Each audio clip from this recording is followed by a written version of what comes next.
Salam sejahtera, selamat beraktivitas. Semoga hari ini jauh lebih baik dari hari kemarin. Kita baca firman Tuhan di Matius 18. Pada waktu itu datanglah murid-murid itu kepada Yesus dan bertanya, "Siapakah yang terbesar dalam kerajaan sorga?" Maka Yesus memanggil seorang anak kecil dan menempatkannya di tengah-tengah mereka. Lalu berkata, "Aku berkata kepadamu, sesungguhnya jika kamu tidak bertobat dan menjadi seperti anak kecil ini, kamu tidak akan masuk ke dalam kerajaan sorga. Sedangkan barang siapa merendahkan diri dan menjadi seperti anak kecil ini, dialah yang terbesar dalam kerajaan sorga. Dan barang siapa menyambut seorang anak seperti ini dalam namaku, ia menyambut aku. Tetapi barang siapa menyesatkan salah satu dari anak-anak kecil ini yang percaya kepadaku, lebih baik baginya jika sebuah batu kilangan diikatkan pada lehernya, lalu ia ditenggelamkan ke dalam laut. Celakalah dunia dengan segala penyesatannya. Memang penyesatan harus ada, tetapi celakalah orang yang mengadakannya. Jika tanganmu atau kakimu menyesatkan engkau, penggallah dan buanglah itu, karena lebih baik bagimu masuk ke dalam hidup dengan tangan kudung atau timpang daripada dengan utuh kedua tangan dan kedua kakimu dicampakkan ke dalam api kekal. Dan jika matamu menyesatkan engkau, cungkillah dan buanglah itu, karena lebih baik bagimu masuk ke dalam hidup dengan bermata satu daripada dicampakkan ke dalam api neraka dengan bermata dua. Ingatlah, jangan menganggap rendah seorang dari anak kecil ini, karena aku berkata kepadamu, ada malaikat mereka di surga yang selalu memandang wajah Bapakku yang di surga. Bagaimana pendapatmu jika seorang mempunyai 100 ekor domba dan seekor di antaranya sesat, tidakkah ia akan meninggalkan yang 99 ekor di pegunungan dan pergi mencari yang sesat itu? Dan aku berkata kepadamu, sesungguhnya jika ia berhasil menemukannya, lebih besar kegembiraannya atas yang seekor itu daripada atas yang ke-99 ekor yang tidak sesat. Demikian juga Bapamu yang di surga tidak menghendaki supaya seorang pun dari anak-anak ini hilang. Apabila saudaramu berbuat dosa, tegurlah dia di bawah 4 mata. Jika ia mendengarkan nasihatmu, engkau telah mendapatkan kembali. Jika ia tidak mendengarkan engkau, bawalah seorang atau 2 orang lagi, supaya atas keterangan 2 atau 3 orang saksi perkara itu tidak disangsikan. Jika ia tidak mau mendengarkan mereka, sampaikanlah soalnya kepada jemaat. Dan jika ia tidak mau juga mendengarkan jemaat, pandanglah dia sebagai seorang yang tidak mengenal Allah atau seorang pemungut cukai. Aku berkata kepadamu, sesungguhnya apa yang kamu ikat di dunia ini akan terikat di surga, dan apa yang kamu lepaskan di dunia ini akan terlepas di surga. Dan lagi aku berkata kepadamu, jika 2 orang daripadamu di dunia ini sepakat meminta apapun juga permintaan mereka itu akan dikabulkan oleh Bapakku yang di surga. Sebab di mana 2 atau 3 orang berkumpul dalam namaku, di situ aku ada di tengah-tengah mereka. Kemudian datanglah Petrus dan berkata kepada Yesus, "Tuhan, sampai berapa kali aku harus mengampuni saudaraku jika ia berbuat dosa terhadap aku? Sampai 7 kali?" Yesus berkata kepadanya, "Bukan, aku berkata kepadamu, bukan sampai 7 kali, melainkan sampai 70 kali 7 kali. Sebab hal kerajaan sorga seumpama seorang raja yang hendak mengadakan penghitungan dengan hamba-hambanya. Setelah ia mulai mengadakan perhitungan itu, dihadapkanlah kepadanya seorang yang berhutang 10.000 talenta. Tetapi karena orang itu tidak mampu melunaskan hutangnya, raja itu memerintahkan supaya ia dijual beserta anak istrinya dan segala miliknya untuk membayar hutangnya. Maka sujudlah hamba itu menyembah dia, katanya, 'Sabarlah dahulu, segala hutangmu akan kulunaskan.' Lalu tergeraklah hati raja itu oleh belas kasihan akan hamba itu, sehingga ia membebaskannya dan menghapuskan hutangnya. Tetapi ketika hamba itu keluar, ia bertemu dengan seorang hamba lain yang berhutang 100 dinar kepadanya. Ia menangkap dan mencekik nyawanya itu, katanya, 'Bayar hutangmu.' Maka sujudlah kawanan itu dan memohon kepadanya, 'Sabarlah dahulu, hutangku itu akan kulunaskan.' Tetapi ia menolak dan menyerahkan kawan itu ke dalam penjara sampai dilunaskannya hutangnya. Melihat itu kawannya yang lain sangat sedih, lalu menyampaikan segala yang terjadi kepada tuan mereka. Raja itu menyuruh memanggil orang itu dan berkata kepadanya, 'Hai hamba yang jahat, seluruh hutangmu telah kuhapuskan karena engkau memohonkannya kepadaku. Bukankah engkau pun harus mengasihi kawanmu seperti aku telah mengasihi engkau?' Maka marahlah tuannya itu dan menyerahkan kepada algojo-algojo sampai ia melunaskan seluruh hutangnya. Maka Bapakku yang di sorga akan berbuat demikian juga terhadap kamu, apabila kamu masing-masing tidak mengampuni saudaramu dengan segenap hatimu." Kita juga akan baca 2 Tawarik pasal yang ke-9. Ketika Ratu Negeri Seba mendengar kabar tentang Salomo, maka dengan pasukan pengiring yang sangat besar dan dengan unta-unta yang membawa rempah-rempah banyak, emas dan batu permata yang mahal-mahal, datanglah ke Yerusalem hendak menguji Salomo dengan teka-teki. Setelah ia sampai kepada Salomo, dipercakapkannyalah segala yang ada dalam hatinya dengan dia. Dan Salomo menjawab segala pertanyaan ratu itu bagi Salomo. Tidak ada yang tersembunyi yang tidak dapat dijawabnya untuk ratu itu. Ketika Ratu Negeri Seba melihat hikmat Salomo dan rumah yang telah didirikannya, maka di mejanya saja duduk pegawai-pegawainya, cara pelayan-pelayan melayani dan berpakaian juru-juru minumnya dan pakaian mereka dan korban-korban yang bisa dipersembahkan di rumah Tuhan. Maka tercenganglah ratu itu, dan ia berkata kepada raja, "Besar juga kabar yang kudengar di negeriku tentang Benar juga kabar yang kudengar di negeriku tentang engkau dan tentang hikmatmu.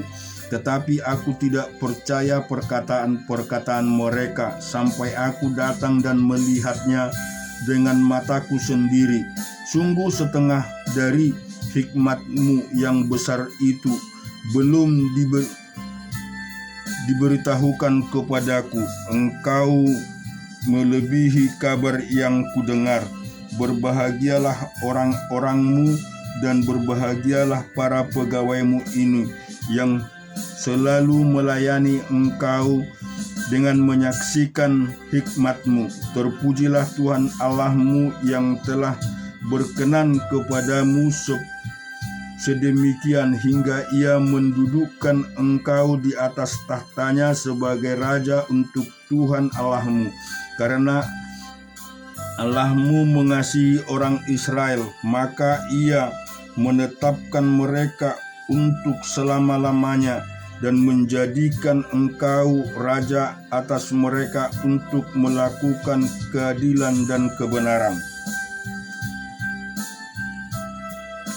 Lalu diberikan kepada raja 120 talenta emas dan sangat banyak rempah-rempah dan batu permata yang mahal-mahal.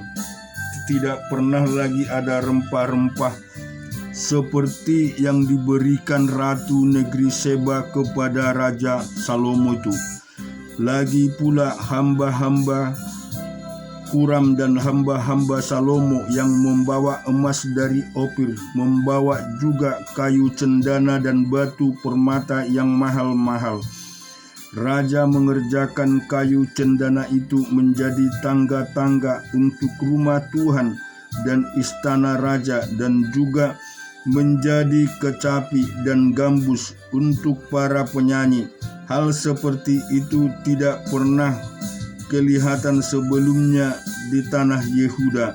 Raja Salomo memberikan kepada Ratu Negeri Seba segala yang dikehendakinya dan yang dimintanya, melebihi yang dibawa ratu itu untuk raja. Lalu ratu itu berangkat pulang ke negerinya bersama-sama dengan pegawai-pegawainya.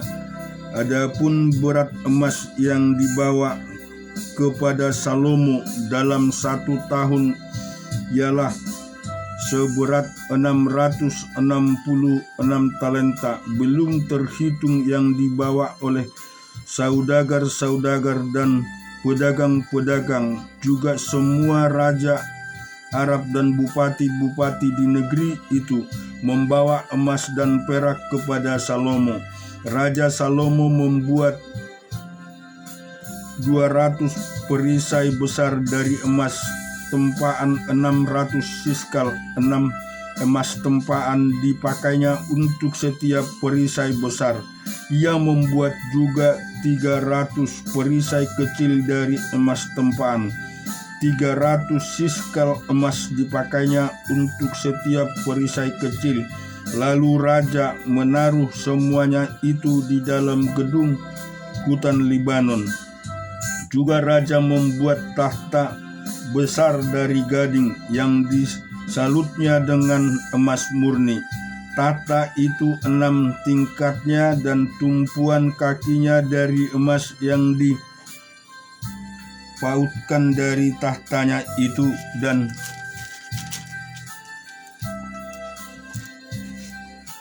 pada kedua sisi tempat duduk ada kelek-kelek. Di samping kelek-kelek itu terdiri 2 singa, sedang 12 singa berdiri di atas ke-6 tingkat itu sebelah menyebelah.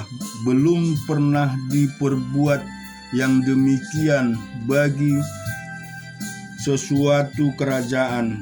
Segala perkakas minuman Raja Salomo dari emas, dan segala barang di gedung hutan Libanon itu dari emas murni. Perak tidak dianggap berharga pada zaman Salomo, sebab raja mempunyai kapal-kapal yang berlayar ke Tarsis bersama-sama dengan orang-orang Huram. Dan sekali 3 tahun kapal-kapal Tarsis itu datang membawa emas dan perak serta gading juga. kera dan burung merak. Raja Salomo melebihi semua raja di bumi dalam hal kekayaan dan hikmat. Semua raja di bumi berikhtiar menghadap Salomo untuk menyaksikan hikmat yang telah ditaruh Allah di dalam hatinya. Mereka datang masing-masing membawa persembahannya, yakni barang-barang perak dan barang-barang emas, pakaian, senjata, rempah-rempah, kuda dan bagal, dan begitulah tahun demi tahun. Salomo mempunyai juga 4.000 kandang untuk kuda-kudanya dan kereta-keretanya, dan 12.000 orang berkuda yang ditempatkan dalam kota-kota kereta dan dekat raja di Yerusalem. Dan ia memerintah atas semua raja mulai dari sungai Efrat sampai negeri orang Palestin dan sampai ke tapal batas Mesir. Raja membuat banyaknya perak di Yerusalem sama seperti batu, dan banyaknya pohon kayu atas sama seperti pohon ara yang tumbuh di daerah bukit. Kuda untuk Salomo didatangkan dari Misraim dan dari segala negeri. Selebihnya dari riwayat Salomo dari awal sampai akhir, bukan semuanya itu tertulis dalam riwayat Nabi Nathan dan dalam nubuat Ahia orang Silo itu, dan dalam penglihatan-penglihatan Ido, penglihat itu tentang Yerobeam bin Nebat. Salomo memerintah di Yerusalem atas seluruh Israel 40 tahun lamanya. Kemudian Salomo mendapat perhentian bersama-sama dengan nenek moyangnya, dan ia dikuburkan di kota Daud ayahnya. Maka Rehabeam anaknya menjadi raja menggantikan dia. Kita juga baca di Bilangan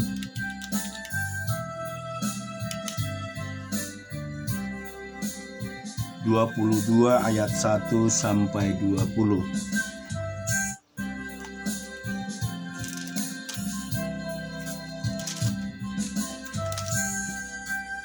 Kemudian berangkatlah orang Israel dan berkemah di dataran Moab di daerah seberang sungai Yordan dekat Yeriko. Balak bin Zipor melihat segala yang dilakukan Israel kepada orang Amori, maka sangat gentarlah orang Moab terhadap bangsa itu karena jumlahnya banyak. Lalu muak dan takutlah orang Moab karena orang Israel. Lalu berkatalah orang Moab kepada para tua-tua Midian, tentu saja laskar besar itu akan membabat habis segala sesuatu yang di sekeliling kita, seperti lembu membabat habis tumbuh-tumbuhan hijau di padang. Adapun pada waktu itu Balak bin Zipor menjadi raja Moab. Raja ini mengirim utusan kepada Bileam bin Beor ke Pitor yang di tepi sungai Efrat, ke negeri teman-teman sebangsanya, untuk memanggil dia dengan pesan, "Ketahuilah, ada suatu bangsa keluar dari Mesir, sungguh sampai tertutup permukaan bumi olehnya, dan mereka sedang berkemah di depanku. Karena itu datanglah dan kutuk bangsa itu bagiku, sebab mereka lebih kuat daripadaku. Mungkin aku sanggup mengalahkannya dan menghalaunya dari negeri ini, sebab aku tahu siapa yang ku berkati dia boleh beroleh berkat, dan siapa yang kau kutuk dia kena kutuk." Lalu berangkatlah para tua-tua Moab dan para tua-tua Midian dengan membawa di tangannya upah penenun. Setelah mereka sampai kepada Bileam, disampaikanlah kepadanya pesan Balak. Lalu berkatalah Bileam kepada mereka, "Bermalamlah di sini pada malam ini, maka aku akan memberi jawab kepadamu sesuai dengan apa yang ada di firman Tuhan kepadaku." Maka tinggallah pemuka-pemuka Moab itu pada Bileam.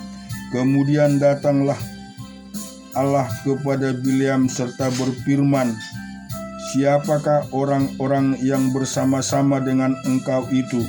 Dan berkatalah Bileam kepada Allah, "Balak bin Zipor raja Moab mengutus orang kepadaku dengan pesan, 'Ketahuilah, ada bangsa keluar dari Mesir dan permukaan bumi tertutup olehnya. Karena itu datanglah, serapalah mereka bagiku. Mungkin aku akan sanggup berperang melawan mereka dan menghalau mereka." Lalu berfirmanlah Allah kepada Bileam, "Jangan engkau pergi bersama-sama dengan mereka. Janganlah engkau mengutuk bangsa itu, sebab mereka telah diberkati."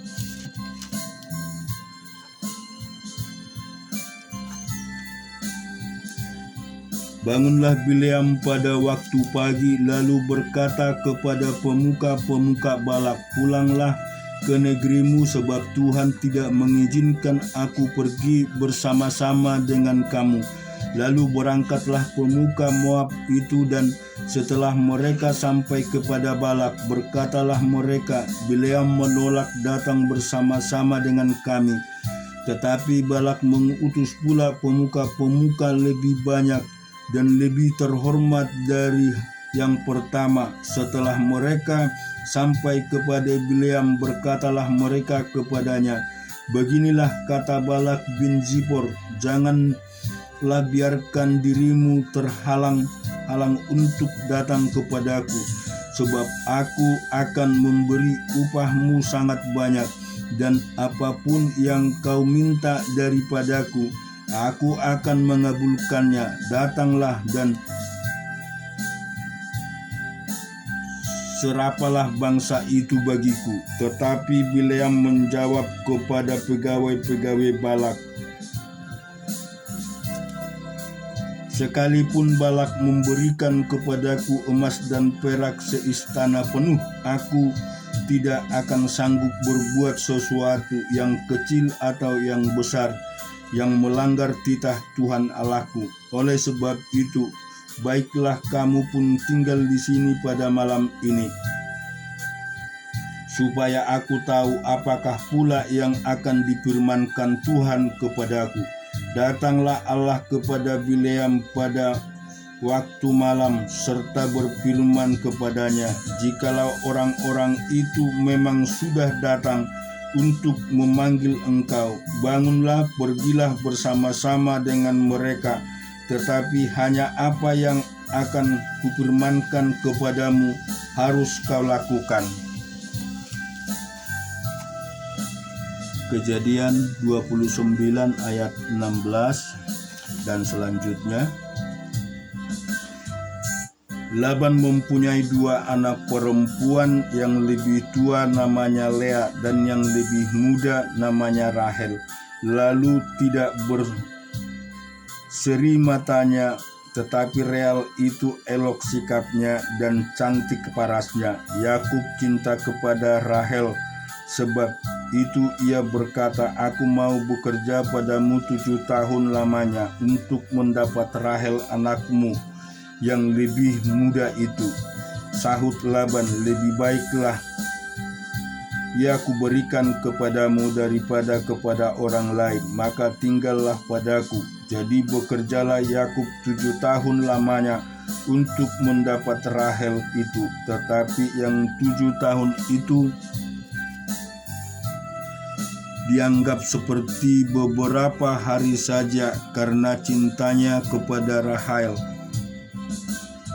Sesudah itu berkatalah Yakub kepada Laban, "Berikanlah kepadaku bakal istriku itu, sebab jangka waktuku telah genap supaya aku akan kawin dengan dia." Lalu Laban mengundang semua orang di tempat itu dan mengadakan perjamuan. Tetapi pada waktu malam diambillah Lea anaknya lalu dibawanya kepada Yakub. Maka Yakub pun menghampiri dia. Lagi pula Laban memberi Zilpa budaknya perempuan kepada Lea anaknya itu menjadi budaknya. Tetapi pada waktu pagi tampaklah bahwa itu Lea. Lalu berkatalah Yakub kepada Laban, "Apakah yang kau perbuat terhadap aku ini? Bukankah aku mendapat Rahel? Aku bekerja padamu, mengapa engkau menipu aku?" Jawab Laban, "Tidak biasa orang berbuat demikian di tempat kami ini, mengawinkan adiknya lebih dahulu daripada kakaknya. Genapilah dahulu 7 hari perkawinanmu dengan anakku ini, kemudian anakku yang lain pun akan diberikan kepadamu sebagai upah, asal engkau bekerja pula padaku 7 tahun lagi."